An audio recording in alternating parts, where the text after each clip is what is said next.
Bismillahirrahmanirrahim. Assalamualaikum warahmatullahi wabarakatuh. Waalaikumsalam warahmatullahi wabarakatuh. Alhamdulillah, salatu wassalamu ala rasulillah wa ala alihi wa ashabihi wa mawala. Wala hawla wala quwata illa billah. Segenap direksi, manajer, para staf HPAI, seluruh leader dan agen yang dicintai oleh Allah Subhanahu wa Ta'ala. Kita sekarang menyaksikan bahwa di sekeliling kita, atau kita menyaksikan berita di TV bahwa di mana-mana terjadi PHK. Ya. Di industri sepatu kurang lebih ada 40.000 yang sudah ter-PHK. Di Banten, di Trans TV kalau nggak salah kemarin disebutkan bahwa sudah puluhan ribu. Banten itu merupakan sentral industri, puluhan ribu orang terkena PHK. Dan yang cukup banyak dari industri tekstil, garment itu mencapai 100.000. Tapi yang unik begini, ternyata hampir semua komoditas itu juga harganya turun. Dan terutama komoditas bahan baku industri seperti batu bara itu turunnya drastis sekali. Akhirnya apa? Di sektor batu bara saja ada 600.000 yang kena PHK, yang berhenti bekerja, nggak punya pekerjaan lagi. Di industri steel, baja, besi itu turun juga harganya semua. Sedangkan barang-barang kebutuhan kita naik. Ya, PHK juga terjadi di berbagai sektor, misalnya di Indonesia ini industri pabrik komponen otomotif lokal itu sudah 6 tutup. Itu juga yang mungkin tinggal di daerah industri tahu ya. Itu terus terjadi.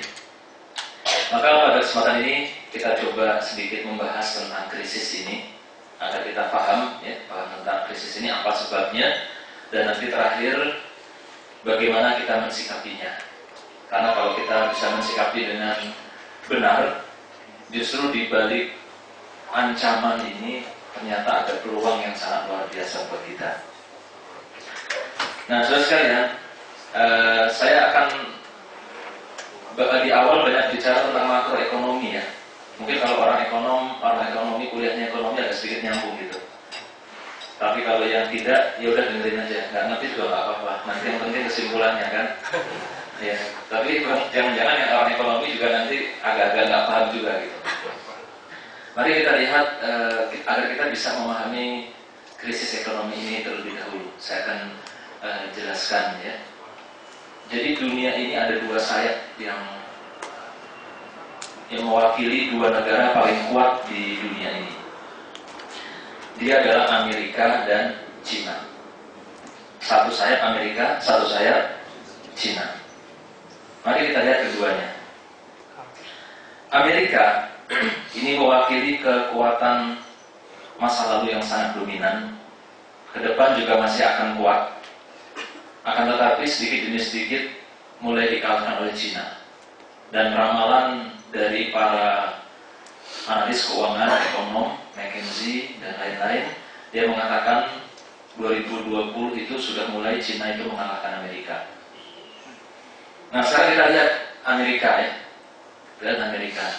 Mungkin yang pernah dengar tahun 2007-2008 Amerika mengalami krisis keberapa nggak tahu, berkali-kali Amerika krisis. Yang krisis 2007 itu disebut dengan subprime mortgage crisis. Benda apa itu? Subprime mortgage crisis. Ini dipicu oleh kredit-kredit properti. Bagaimana logikanya?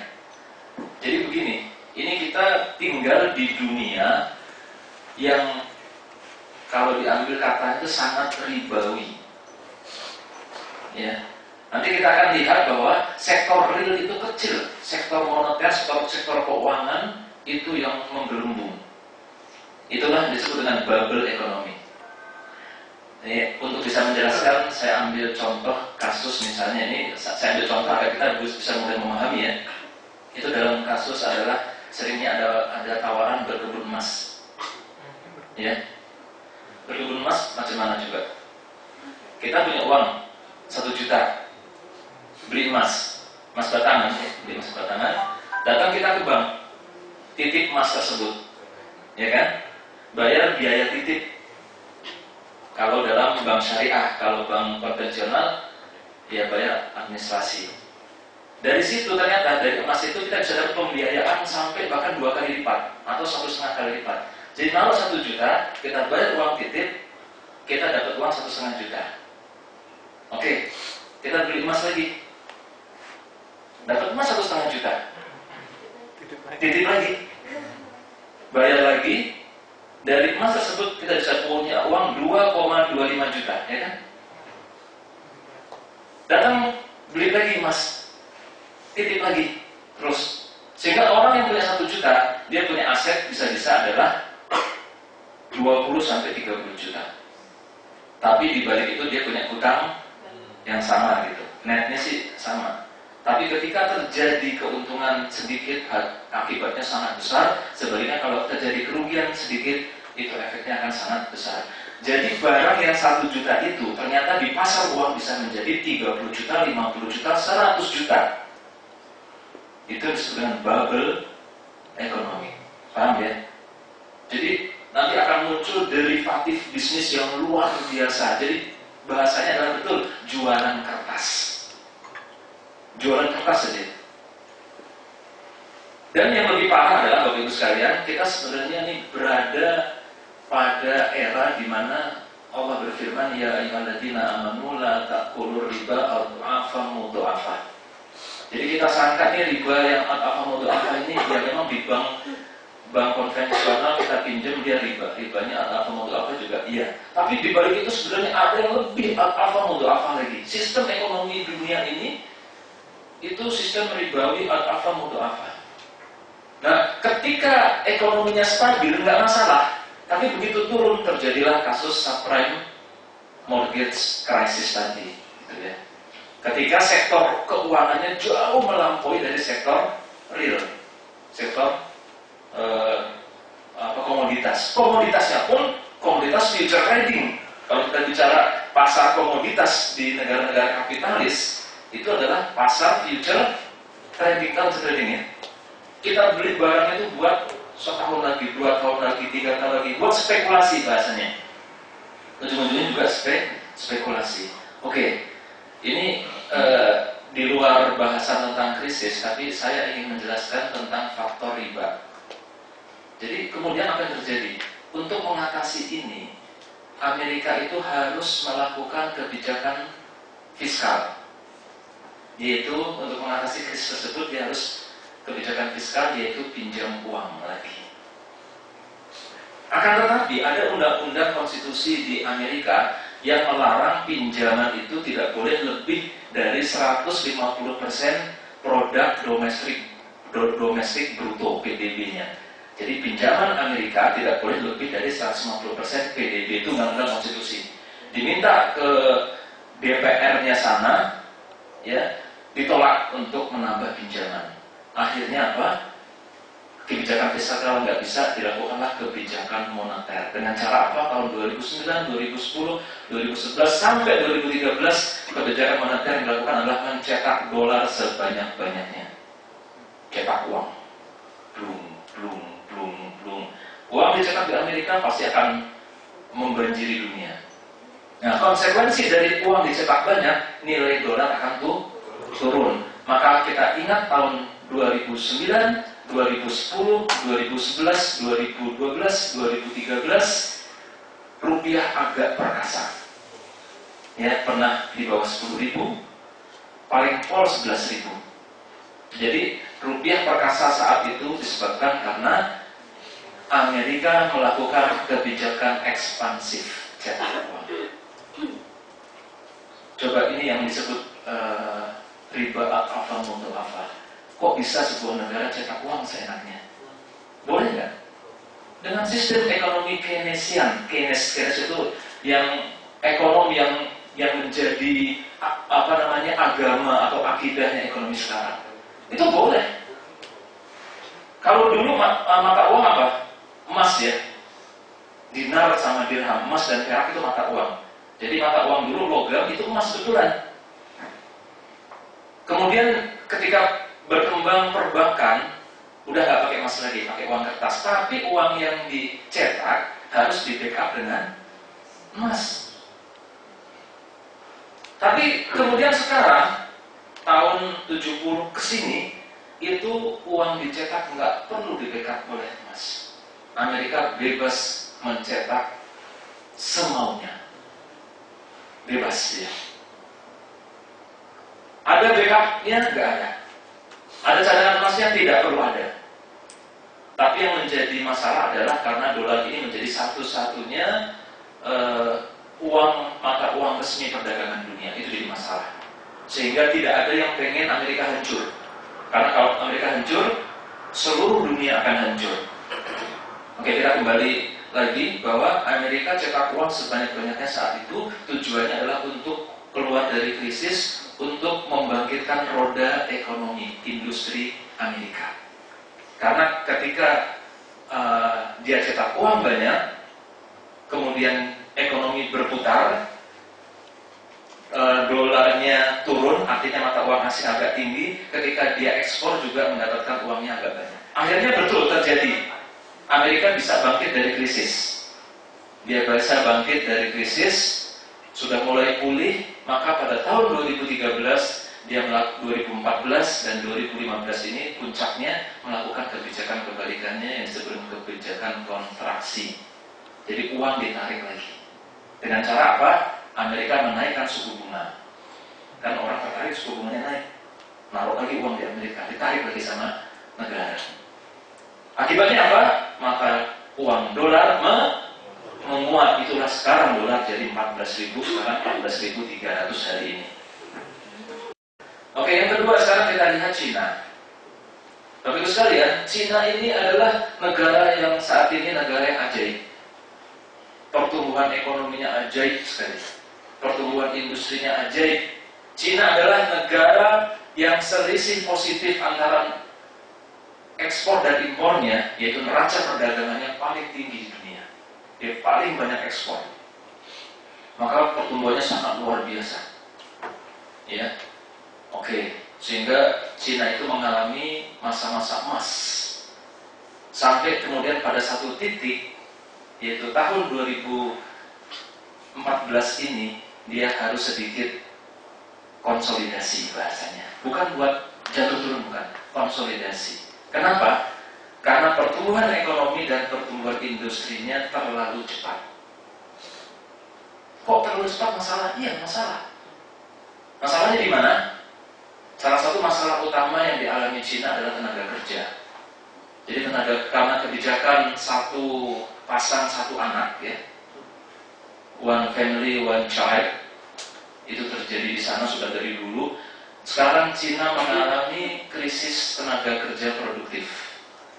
Jadi gambar demografinya begini. Nah, sekarang yang produktif ini semakin berkurang. Dia kekurangan SDM, bahkan SDM berkualitas kurang. Kenapa? Karena kalau keluarga punya anak satu, biasanya anaknya manja-manja. Dan itu terjadi. Kalau kita lihat orang yang kuliah di Amerika, di Australia, dimanapun, orang-orang Cina itu dari RRC, ya, dari Cina itu mahasiswa-mahasiswanya tidak berkualitas. Beda dengan bapak-bapak generasi bapak ibunya dahulu, yang tangguh-tangguh. Kalau sekarang manja-manja. Kenapa? Anak tunggal. Nah, di situ dia goyang di situ. Kemudian juga perbedaan disparitas antara perkotaan dan perdesaan masih sangat timpang. Perkotaannya maju banget, tapi perdesaannya masih terbelakang. Nah, banyak faktor yang kemudian kesimpulannya kita, kata orang Cina, kata RRC, negeri Cina, harus ngerem dulu. Bahasanya Cina harus diet dulu. Kenapa? Ini logika yang lain ya. Kita bangun bangunan pasir. Kita bangun saja, tinggiin terus. Apa yang terjadi? Kalau enggak, ini hancur. Tapi kita yang betul adalah bangun lantai 1, kuatin dulu, semennya udah kuat, baru bangun lantai 2, Dia kuatin dulu, bangun nanti. Nah, itu yang dilakukan Cina. Sekarang dia melakukan konsolidasi dahulu. Sehingga Cina dengan sukarela dia mendevaluasi mata uang yuan. Ya, menurunkan nilai mata uang yuan. Kemudian yang kedua berikutnya adalah indeks harga saham Shanghai. Indeks sahamnya juga turun. Dan bahkan industri-industrinya semuanya turun semua. Jadi pada ngerem semua, pada ngerem. Tapi bayangannya bukannya ngerem sukarela, ya memang sistem yang bikin dia ngerem gitu. Tapi dia akan begini lagi nanti. Kalau sudah berhasil konsolidasi, dia akan begini lagi. Efeknya apa? Ketika industri ngerem, semua komponen-komponen industri jadi harganya jatuh. Itulah kita bisa memahami kenapa harga daripada batu bara hancur. Kenapa harga minyak pun keadaan krisis begini turun. Kenapa harga besi, harga baja, harga semuanya turun. Kita sebagai produsen tadi, bahan-bahan baku industri tadi, kalang kabut. Itu jawabannya. Maka di batu bara banyak kena PHK. Semua komoditas turun harganya. Jadi kita ini pada kondisi yang susah. Udah ya? Dapat paham ya? Amerika macam mana? Cina macam mana? Sekarang mari kita kaji negeri kita Indonesia. Nah, Bapak Ibu sekalian, Indonesia ini negeri yang berkah, luar biasa. Kekayaannya sangat luar biasa. Jadi kita tuh meyakini bahwa kita ini akan hidup kaya jaya dengan harusnya dengan kekayaan kita gitu. Tapi kekayaan yang sudah lalu ini itu ternyata terbuang, boleh dikatakan hampir sia-sia, tidak bisa dinikmati oleh bangsa Indonesia. Masa emas minyak sudah habis ya. Dulu kita negeri OPEC, sempat posisi yang tinggi nomor 5 atau nomor 6 penghasil minyak. Minyaknya habis, belum juga rakyatnya sejahtera. Batu bara kita luar biasa, belum juga sejahtera. Kita punya emas di mana? Nah, Freeport habis dikeruk orang. Harusnya dengan Freeport saja kita sudah menjadi negara yang kaya. Bahkan bukan cuma pertambangan, kita punya sumber daya yang sangat luar biasa lainnya apa? Pantai, laut dan pantai. Itu dengan eksplorasi yang tepat laut dan pantai saja, Indonesia bisa jadi negara maju. Turki hanya dengan pariwisata saja bisa jadi negara maju. Chili juga sama, itu jadi contoh negeri yang hanya fokus pada satu, dia barang tambang atau pasir bauksit atau apa, dia bisa jadi negara maju. Nah, sekalian, pantai misalnya, ini negara yang pantainya paling banyak. Di pantai itu ada komoditas apa? Rumput laut misalnya ya, rumput laut. Rumput laut itu yang dipanen, setelah dipanen, dikeringkan dengan standar industri untuk manusia, pengolahan manusia, langsung harganya naik 9 kali. Tapi Indonesia ini nggak punya industri itu. Kita ekspor rumput laut itu begitu saja. Cuma standar animal food saja diekspor. Hanya nilai tambahnya Singapura, negeri-negeri lain. Coklat kita luar biasa. Coklat yang enak-enak tuh di Swiss, di mana, di dunia, di Eropa, itu dari Sulawesi. Dari Sulawesi. Tapi sungguh unik bahwa coklat kita tuh diekspor begitu saja mentah-mentah ke Singapura. Di Singapura mungkin dipoles-poles sedikit saja, harganya juga naik 4-5 kali lipat. Kemudian baru dijual ke negeri-negeri Cadbury semuanya di sana, di Eropa, di Swiss, di macam-macam sana, udah jadi coklat enak, kita lagi yang beli kan, harganya udah jadi 1000 kali lipat.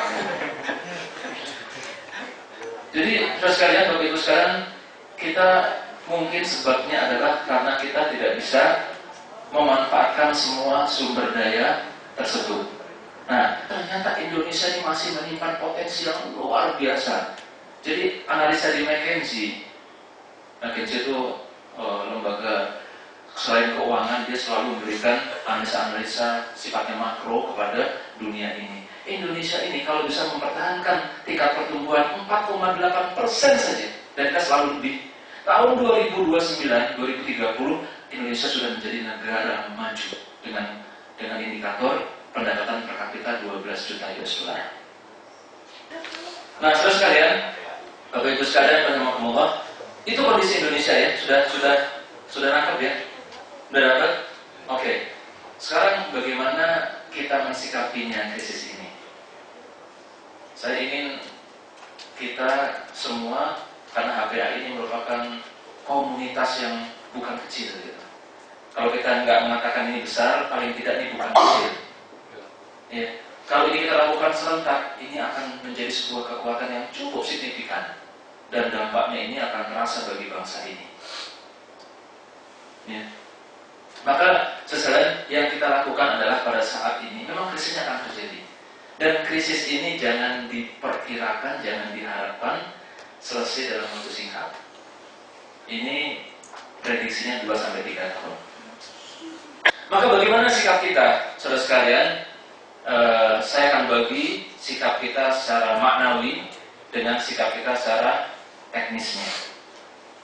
Kita yang pertama adalah Allah Subhanahu wa Ta'ala sudah mengajarkan sebenarnya cara untuk keluar dari krisis, baik itu krisis ekonomi yang menimpa bangsa dan negara ini, maupun krisis rumah tangga kita, krisis bisnis kita, krisis diri kita, dan lain-lain.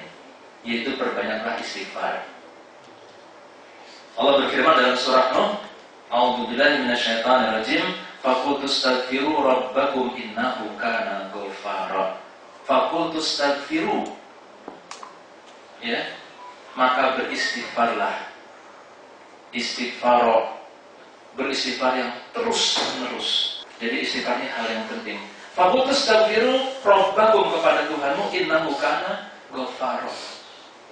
Jadi adalah semua kesulitan kita itu akan langsung instan itu akan diselesaikan oleh Allah Subhanahu wa Ta'ala. Apa pahala balasan buat orang istighfar?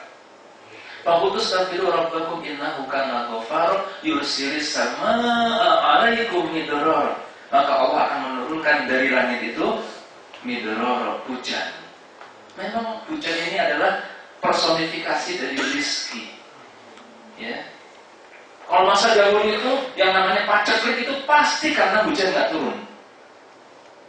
Nah, dalam arti luas, pokoknya yang dari langit ini adalah rezeki. Kalaupun hujan yang membawa pada kesejahteraan, bukan pada bencana. Wa yumdidukum bi amwalin, dan Allah akan melipat gandakan hartamu, bisnismu, perusahaanmu, jaringanmu.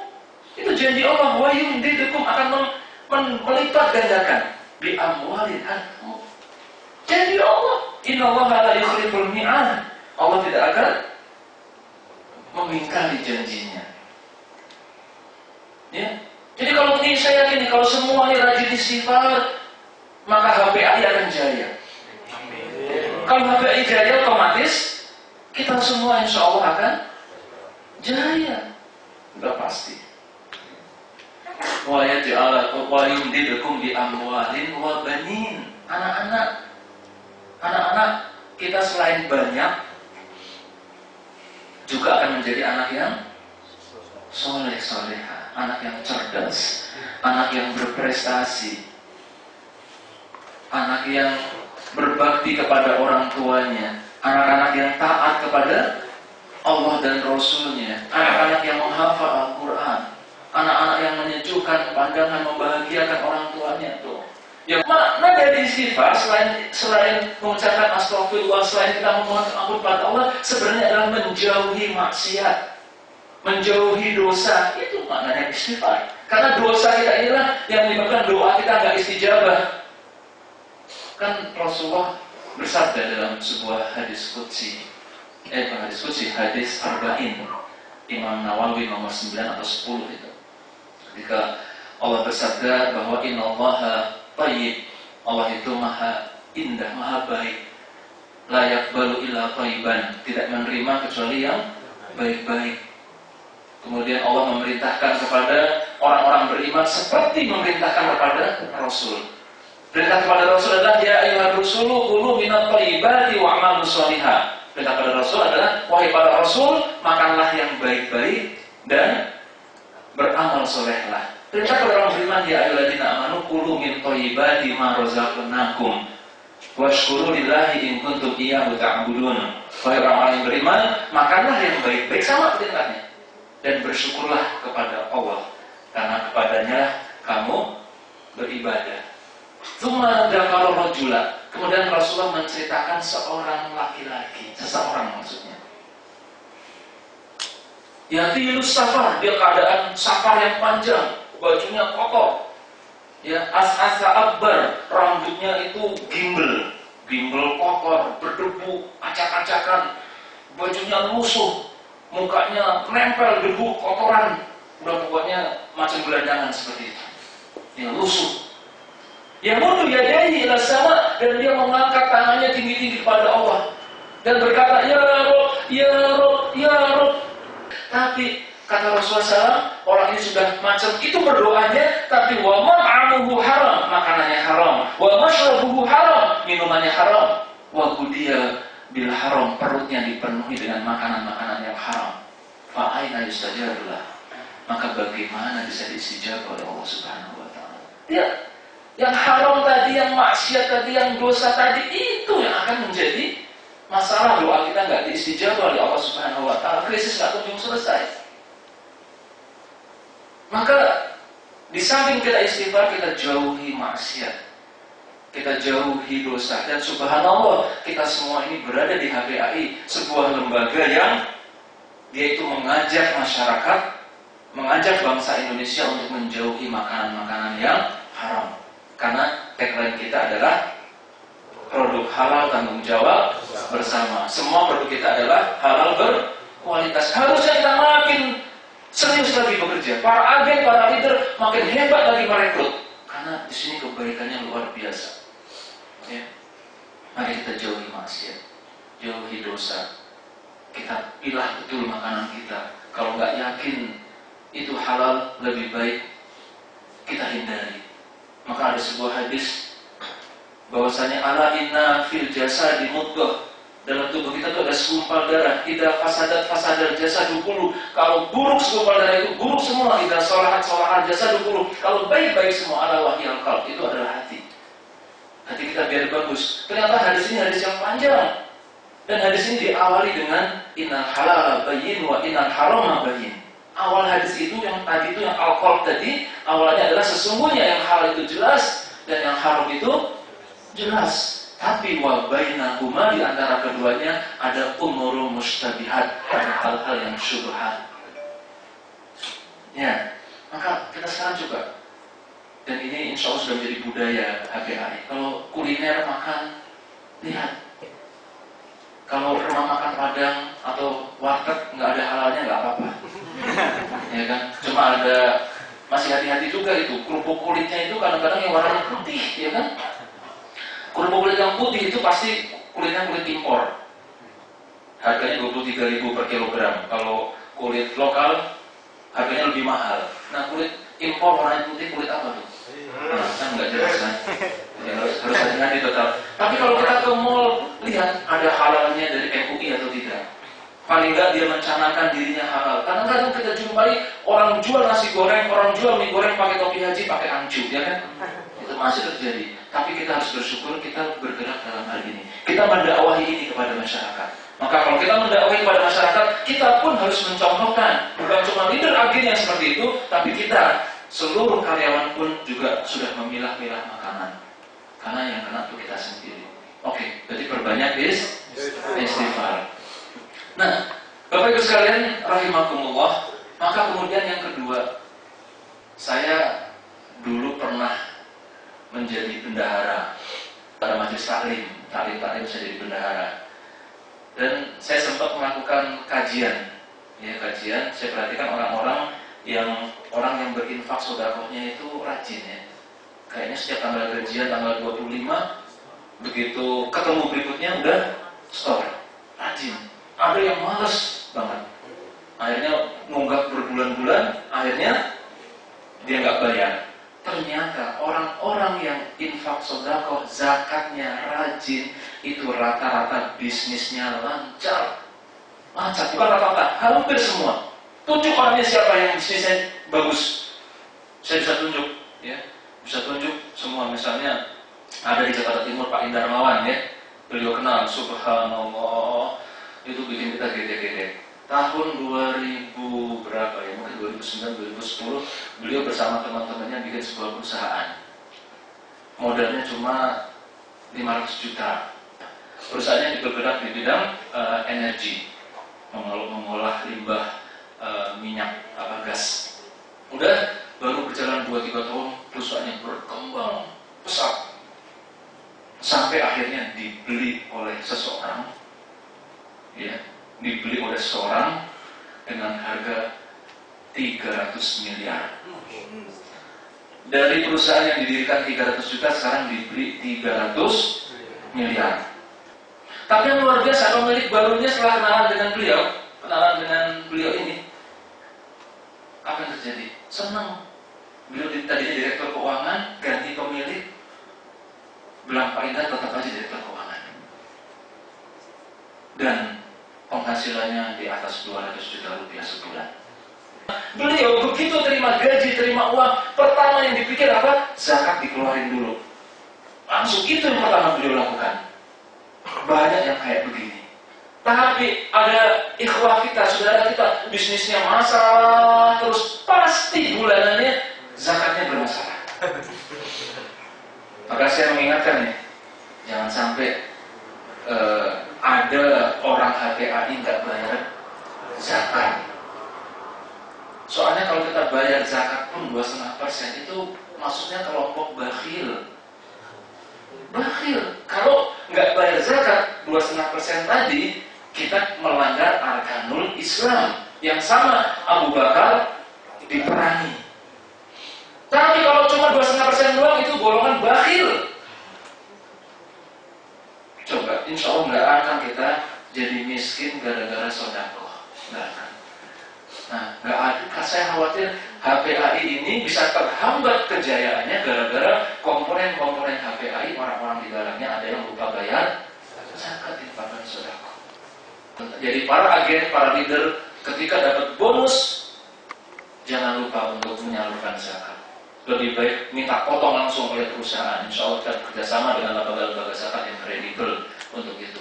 Dan kalaupun sudah dipotong, bukan berarti kita sudah selesai. Masih terbuka peluang sedekah, infak yang sebesar-besarnya. Dan kita tidak akan menjadi miskin gara-gara itu.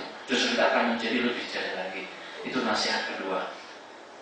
Yang ketiga adalah, Bapak Ibu sekalian dan teman-teman, saya pun melakukan riset kecil-kecilan juga. Ada seorang, kok bisnis gampang banget gitu. Bisnis ini berhasil, bisnis itu berhasil. Kenapa ini orang? Pernah dalam bisnis umroh dan travelnya itu kan nggak boleh kan bikin baru kan sekarang? Sekarang nggak boleh bikin baru. Udah berapa tahun ini nggak boleh. Pernah tiba-tiba Departemen Agama itu, Kementerian Agama membuka peluang dibikin baru. Itu diem-diem itu nggak banyak tahu. Kok dia tahu, langsung dia daftarin. Nah, dia dapat izin. Itu belum lama, bulan Juni atau Juli 2014. Masih pemain baru. Yang penting dia daftar dulu. Udah daftar apa? Ada pameran travel umroh dan haji di JHCC. Dia langsung ikut. Nih Pak Sakit aku udah tahu orangnya dia. Langsung ikut. Dan ikutnya nggak tanggung-tanggung. Dia sewa 4 lokal. Biaya sewanya doang 45 juta. Ikut dia. Padahal pemain baru. Dia langsung menggandeng Ustadz untuk menyertai umrohnya, Ustadz Pantun yang dia gandeng. Ya kan? Di pameran itu closing 200 jemaah umroh dengan harga per orangnya 30 juta.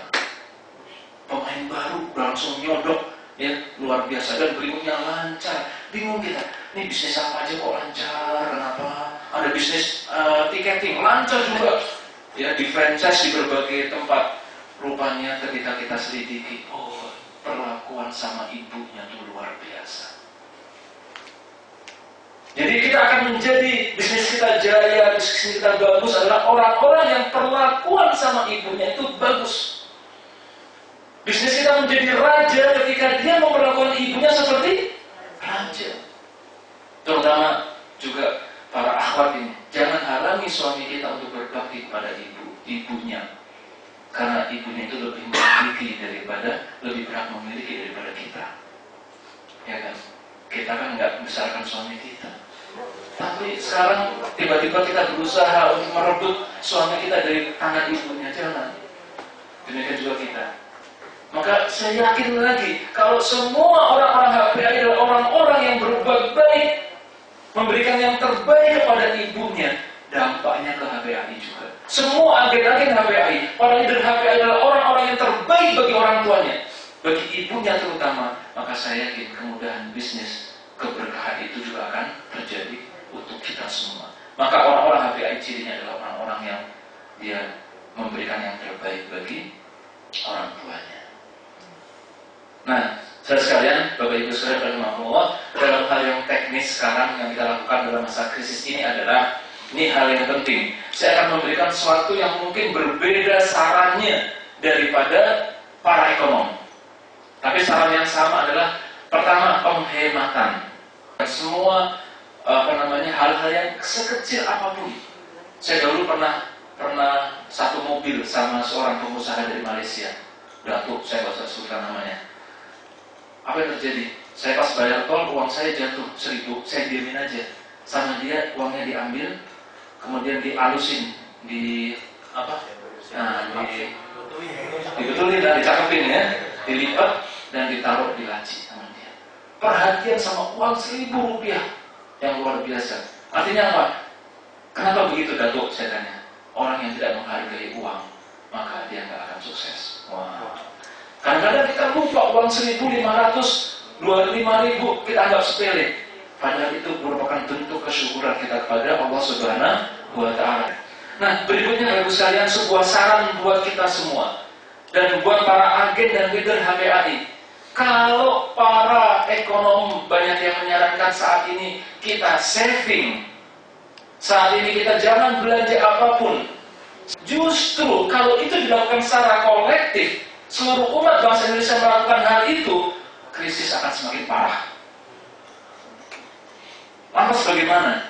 Bukan kita nggak boleh belanja, bukan kita kemudian hanya saving saja yang akan kemudian menyebabkan krisis tambah parah, tapi kita belanja pada hal-hal yang tepat.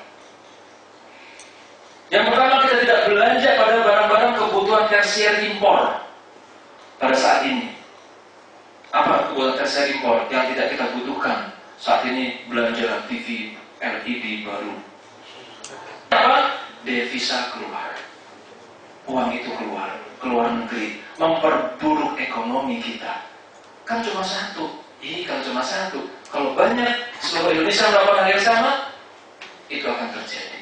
Pada keadaan krisis begini, orang kemudian jor-joran beli mobil. Kalau itu mobil pertama masih bisa dimaklumi, tapi kalau udah mobil kedua, ketiga, keempat, kelima, ini orang ini saya sebut tidak memiliki sense of crisis. Karena apa? Itu sebenarnya bukan saja buat dirinya, tapi berpengaruh bagi negaranya, bagi bangsanya. Devisa keluar. Maka jadi pada saat ini kebutuhan, terutama kebutuhan tersier yang impor itu kita kurangi. Maka saat ini kita fokus kepada produk-produk yang sifatnya adalah substitusi impor. Apa itu? Produk-produk yang kalau kita konsumsi, kita beli, dia akan mencegah masyarakat daripada dia mengimpor produk lain. Jadi alhamdulillah produk-produk HPAI ini seluruhnya adalah produk-produk, hampir seluruhnya adalah produk-produk yang diproduksi di Indonesia. Dan ini menggantikan daripada dia beli produk ya yang dia dari luar negeri atau membayar royalti kepada luar negeri. Saya nggak usah sebutkan karena nanti akan dipublish. Ini adalah sebuah tindakan yang menghemat devisa. Sehingga Bapak Ibu sekalian rahimakumullah, di masa krisis ini justru kita kembali kepada produk bangsa Indonesia, kembali kepada produk Muslim.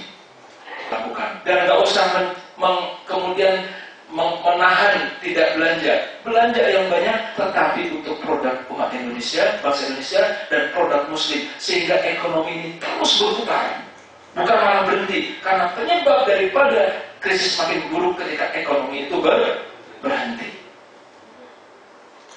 Jadi stokis perbanyak, pusat agensi perbanyak, ya, lab tambah banyak, BC tambah banyak, omset tambah banyak, insya Allah itu dengan sendiri akan mengatasi krisis. Nah, jadi bagi sekalian Allah, dengan demikian kita sudah clear ya apa yang akan kita lakukan ke depan. Semoga insya Allah memberikan petunjuk bagi kita dalam menghadapi saat-saat yang cukup berat ini, dan insya Allah bagi sekalian para agen dan leader HPAI, kita yakin dan kita tidak perlu khawatir menghadapi krisis ini. Kenapa? Karena saat ini, dalam masa krisis ini, ada sektor-sektor yang kemudian turun drastis. Dia turun, PHK terjadi. Apa sektor itu? Yang pertama adalah properti. Banyak agen-agen properti kemudian nggak bisa jualan pada saat ini. Gimana mau jualan? Buat beli kebutuhan pokok saja sudah susah. Betul ya? Banyak sekali properti yang dibangun berhenti. Banyak yang sudah beli rumah, sudah bayar setengah jalan, berhenti, nggak meneruskan kreditnya. Saat ini seperti itu. Agen-agen properti nganggur. Yang nggak bisa jualan juga siapa? Agen asuransi. Jangankan buat beli asuransi jiwa, buat makan saja susah kan? Maka dia susah melakukan penutupan. Udah gitu kalau dibanding dengan kesehatan, sekarang ada BPJS. Tambah susah lagi jualan asuransi kan? Nah, maka itu adalah peluang-peluang kita. Kita ajak, biasanya dalam masa krisis ini justru MLM ini akan tumbuh dengan sangat baik. Itu peluang yang sangat luar biasa. Dan insya Allah manajemen sudah sangat memahami krisis ini. Kita akan mempersiapkan diri, insya Allah HPAI tidak akan goyang, insya Allah dengan izin Allah Subhanahu wa Ta'ala. Insya Allah keuangan akan jaga banget, insya Allah. Boleh tanya nanti ke Bu Rini, berapa tingkat keyakinan kita bisa menjaga bisnis ini, ya kan? Bentuknya apa? Pertama, bonus tidak akan terlambat, insya Allah. Nggak akan terhambat untuk dibayarkan. Yang kedua, produk insya Allah tidak akan discontinue, insya Allah.